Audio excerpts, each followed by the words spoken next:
गंगा पुत्र भीष्म महाभारत के महान नायकों में से एक है। महाभारत के युद्ध में भीष्म पितामह ने कौरवों की ओर से युद्ध किया था। गंगा ने शांतनु से इस शर्त पर विवाह किया था कि उन्हें किसी भी कार्य से रोका नहीं जाएगा, अन्यथा वह चली जाएगी। इसी वजह के तहत विवाह के बाद गंगा जन्म लेते ही अपने पुत्र को गंगा नदी में बहा देती थी। इसी तरह गंगा ने एक के बाद एक अपने सभी पुत्रों को गंगा नदी में बहा दिया, परंतु आठवें पुत्र में शांतनु से नहीं रहा गया और वे गंगा को रोक देते हैं। इस प्रकार वे अपना वचन तोड़ देते हैं। जब गंगा कहती है कि वे देवी गंगा है और पिछले जन्म में उनके सभी पुत्रों को श्राप मिला था। महाभारत का युद्ध सबसे विनाशकारी युद्धों में से एक माना जाता है। इस युद्ध में कौरवों का सब कुछ नष्ट हो गया। धृतराष्ट्र और गांधारी के 100 पुत्रों को जान गंवानी पड़ी। महाभारत का युद्ध 18 दिनों तक चला।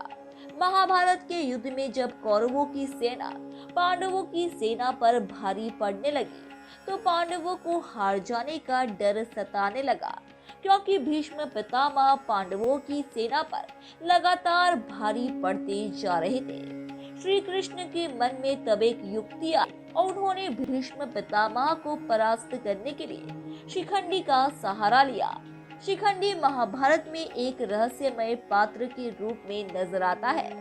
शिखंडी पूर्ण जन्म में स्त्री था। अगले जन्म में भी शिखंडी स्त्री के रूप में जन्म लेता है, लेकिन वह पुरुष बन जाता है। भीष्म पितामह ने शिखंडी के बारे में दुर्योधन को बताया था कि जिस समय हस्तिनापुर के राजा उनके छोटे भाई विचित्र वीर्य थे, उस समय उनके विवाह के लिए मैं काशीराज की 3 पुत्रियां अम्बा, अंबिका और अम्बालिका को हर लाया था। लेकिन जब पता चला कि अम्बा राजा शाल्व को प्यार करती है, तब अम्बा को पूरे सम्मान के साथ राजा शाल्व के पास भेज दिया। वहीं राजा शाल्व ने अम्बा को अपनाने से इनकार कर दिया। इसके बाद अम्बा ने भीष्म से बदला लेने की ठान ली। अम्बा की स्थिति के बारे में जब नाना राजर्षि होत्रवाहन को पता चला, तो उन्होंने अम्बा को परशुराम जी से मिलने के लिए कहा। अम्बा ने अपने साथ हुई घटना की पूरी जानकारी परशुराम को बताई। तब परशुराम जी ने भीष्म को अम्बा से विवाह करने के लिए कहा, लेकिन भीष्म ने ऐसा करने से इनकार कर दिया। परशुराम को ये बात बहुत खराब लगी और इसके बाद उन्होंने भीष्म से युद्ध किया, लेकिन वह भीष्म से पराजित हुए। उधर युद्ध समाप्त होने के बाद अम्बा भीष्म के सर्वनाश के लिए यमुना किनारे तप करने लगती है और तप करते करते अम्बा अपना शरीर त्याग देती है। अगले जन्म में अम्बा वत्स देश के राजा के यहाँ जन्म लेती है। अम्बा अपने पूर्व जन्म के बारे में जानती थी, इसलिए भीष्म से बदला लेने के लिए वह पुनः तप करना शुरू कर देती है। इस बार उसके तप से भगवान शिव प्रसन्न होकर उसे वरदान मांगने के लिए कहते हैं। तब अम्बा भीष्म की पराजय का वरदान मांगती है। भगवान शिव उसे मनचाहा वरदान देते हैं, लेकिन अम्बा कहती है कि प्रभु कन्या होकर वह भीष्म को कैसे पराजित कर सकती है। इस पर भगवान शिव कहते हैं कि अम्बा, तुम अगले जन्म में पुनः एक स्त्री के रूप में जन्म लोगी, लेकिन युवा होने पर पुरुष बन जाओगे और भीष्म की मृत्यु का कारण बनोगे। ऐसा वरदान मिलने पर अम्बा ने एक चिता बनाई और भीष्म का वध करने के लिए अग्नि में प्रवेश कर गई। महाभारत काल में अम्बा राजा द्रुपद के यहाँ शिखंडी के रूप में पैदा हुए।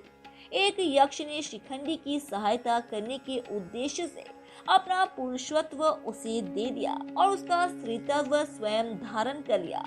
यक्ष ने शिखंडी से कहा कि जब कार्य पूर्ण हो जाए तो मेरा पुरुषत्व मुझे पुनः लौटा देना। शिखंडी ने उसे ऐसे ही करने का वचन दे दिया।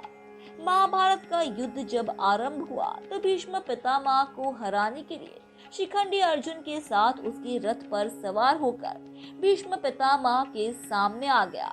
भीष्म पितामह ने स्त्रियों पर शस्त्र नहीं उठाने की प्रतिज्ञा की थी, क्योंकि शिखंडी स्त्री से पुरुष बना था। इस वजह से भीष्म ने अपने शस्त्र रख दिए। तभी अर्जुन ने शिखंडी का ढाल बनकर भीष्म पर तीरों की वर्षा कर दी और भीष्म को पराजित कर दिया। अर्जुन ने बाणों से छलनी भीष्म पितामह बाणों की शैया पर आ गए। इस प्रकार से शिखंडी भीष्म पितामह की मृत्यु की बड़ी वजह बना। धन्यवाद दोस्तों, उम्मीद है कि आपको हमारे द्वारा बताई गई जानकारी काफी पसंद आई होगी। इसलिए ऐसे ही रोचक तथ्यों और रहस्यों को जानते रहने के लिए हमारे चैनल को सब्सक्राइब करें। अपनी प्रतिक्रिया कमेंट बॉक्स में दें, उसे लाइक करें और अपने दोस्तों रिश्तेदारों को भी इस जानकारी से रूबरू कराने के लिए हमारे इस चैनल को ज्यादा से ज्यादा शेयर करें। धन्यवाद।